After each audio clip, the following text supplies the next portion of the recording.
The detention center on Proxima Station smelled of recycled air and desperation. Captain Sarah Chen sat on the edge of a metal bench, her uniform still bearing the scorch marks from the battle that had ended her career.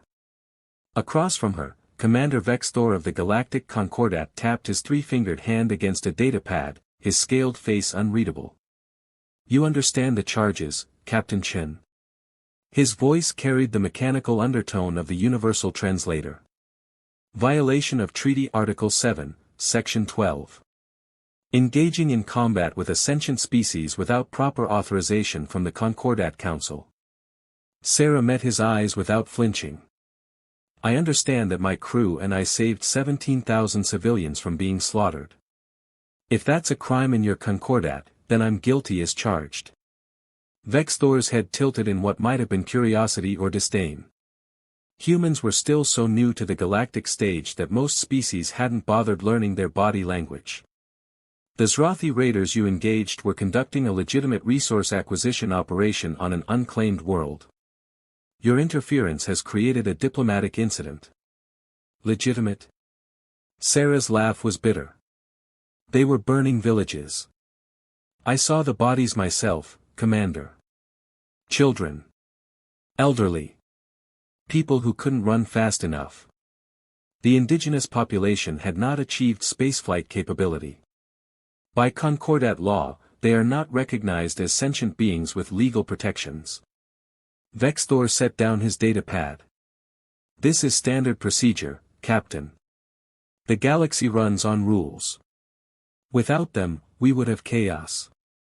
Sarah stood abruptly, her chair scraping against the floor.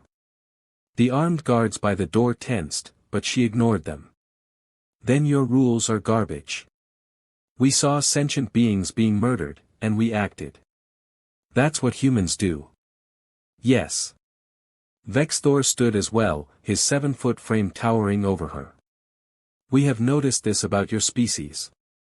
You act first and consider consequences later. Do you know how many wars have started in Concordat space because species refuse to follow protocol? Do you know how many civilizations have died because everyone else followed the rules and did nothing? Sarah shot back. The door hissed open before Vexthor could respond. A younger officer entered, her blue skin flushed darker with what Sarah had learned was embarrassment or stress. Commander, the Council has reached a decision. Vexthor's eyes narrowed. Already? The deliberation was scheduled for another 3 cycles. There have been complications, sir. The officer glanced at Sarah nervously. The humans have made their position clear. Sarah's stomach dropped. Earth's government had been silent since her arrest. She'd assumed they were cutting her loose, sacrificing one captain to maintain diplomatic relations with a government that controlled most of known space. What did they say? The officer pulled up a holographic display. Ambassador Lu's face appeared, her expression carved from stone. The United Earth government does not recognize the authority of the Galactic Concordat to prosecute human citizens for acts of humanitarian intervention. Captain Chen acted in accordance with Earth's values and moral obligations. If the Concordat chooses to pursue punishment, Earth will consider it an act of aggression. Vexthor's scales rippled, a sign of shock Sarah had learned to recognize. They cannot be serious. Earth has a population of 11 billion. The Concordat represents 47,000 worlds and over 2 trillion sentient beings. Apparently they're serious. The officer closed the hologram. The Council is in emergency session. Half the member species are demanding Earth's immediate expulsion. The other half are calling for military action to teach humanity its place. Sarah felt her heart hammering. She'd known her actions might have consequences, but she'd never imagined Earth would back her so completely. Commander, I never wanted this. Let them try me, execute me if they need to, but don't let this become a war. Vexthor studied her for a long moment. Sit down, Captain Chen. We need to talk about something the Concordat has kept secret for a very long time. Sarah sat, confused. The guards left at Vexthor's gesture, and the younger officer sealed the door behind them. The commander pulled up a star chart, highlighting a region of space Sarah didn't recognize. 3,000 years ago, the Concordat faced a crisis. A species called the Valkyr rose from a minor world to challenge our entire civilization. They were aggressive, irrational, and refused to follow established protocols. Sound familiar? You're comparing humans to some ancient enemy? I'm comparing humans to the species that nearly destroyed us all. Vexthor zoomed in on a cluster of dead systems. The Valkyr War lasted 2 centuries. Billions died. Entire worlds were rendered uninhabitable. When we finally defeated them, the Concordat made a decision. Never again would we allow a species like that to threaten the peace. Sarah felt cold. So this is really about making sure humans never become a threat. The rules exist for a reason, Captain. They keep order. They prevent chaos. And they ensure that no single species can destabilize the galaxy. Vexthor met her eyes. But here is what troubles me. The Valkyr never backed down. They never compromised. They fought until their last world burned. Your government has drawn a line in the sand over one captain who broke the rules. Tell me, Sarah Chen, will humans fight to the last as well? Sarah thought about Earth. About the billions of people who would never see it coming if the Concordat decided to make an example of humanity. About the choice between survival and standing by what was right. I don't know, she said honestly. But I know we won't stand by and watch innocents die just because some rule book says we should look the other way. Vexthor's expression was unreadable.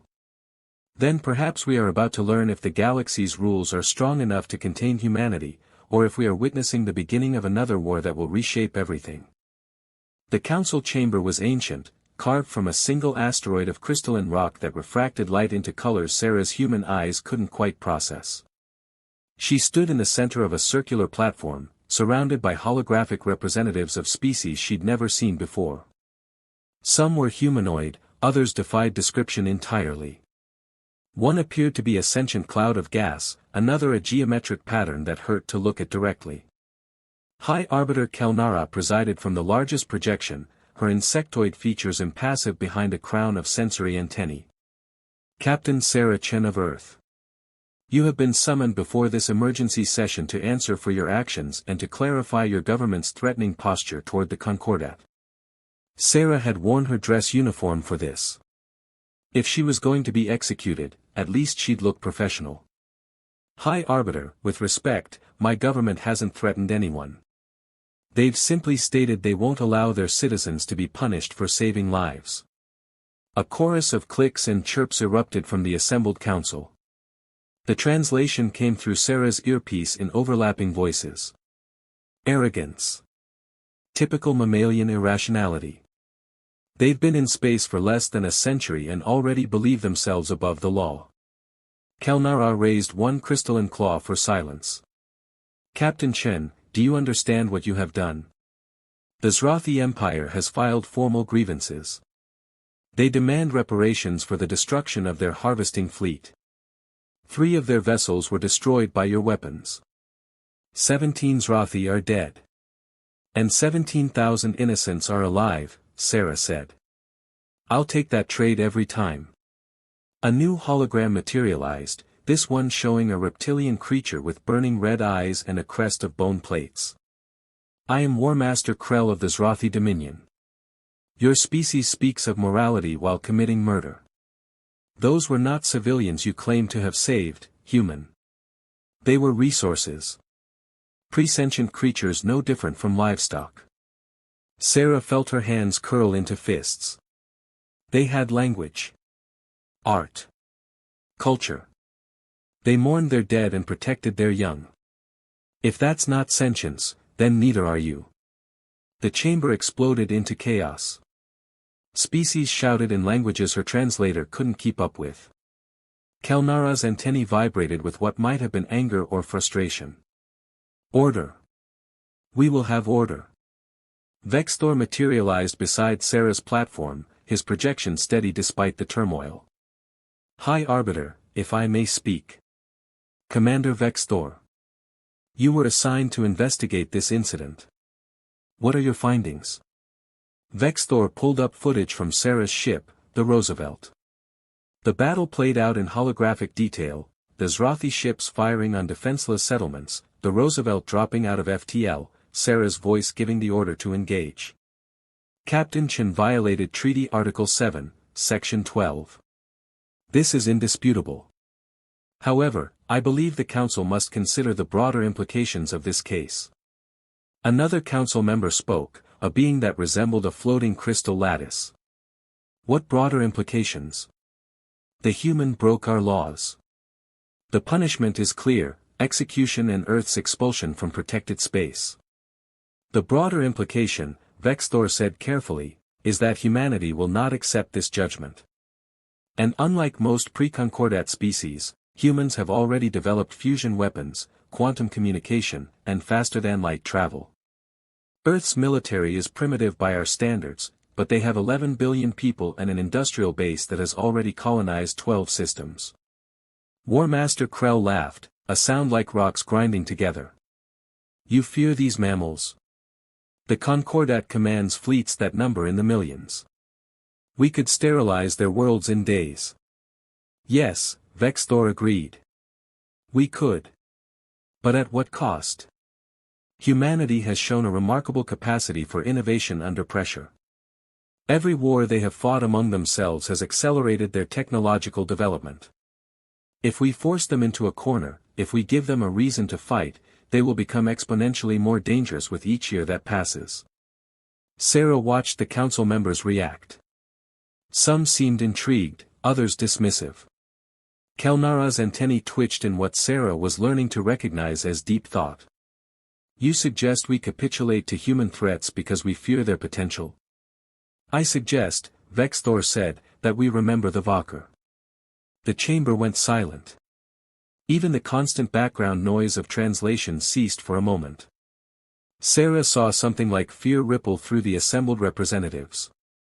Finally, a small avian creature spoke, its voice barely above a whisper. The Valkyr were contained. That war is ancient history.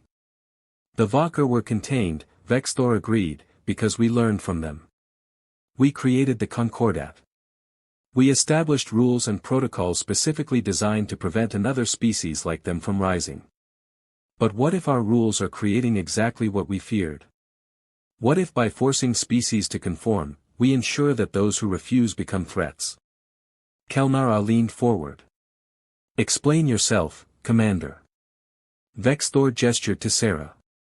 Humans have a concept they call moral courage.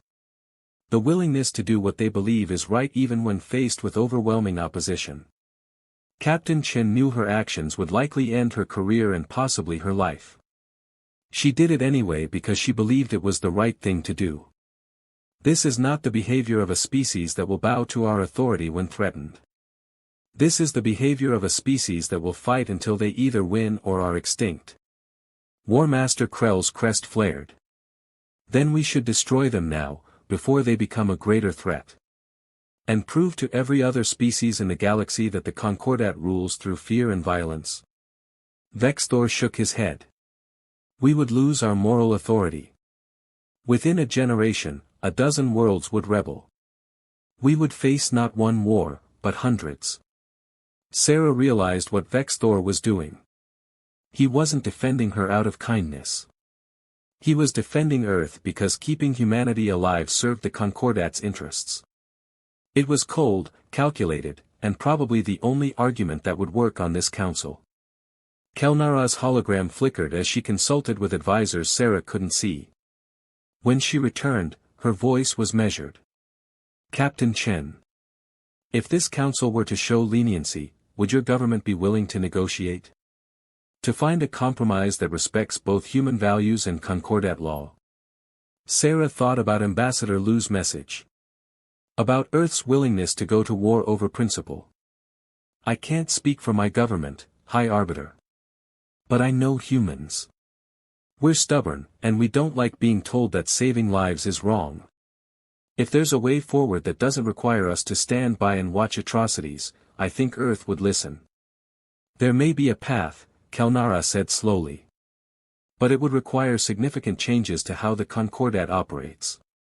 Changes that many species will resist. What kind of changes? Sarah asked. The High Arbiter's antennae drooped slightly. The kind that acknowledge humanity might be right, and that the Concordat might have been wrong for 3,000 years.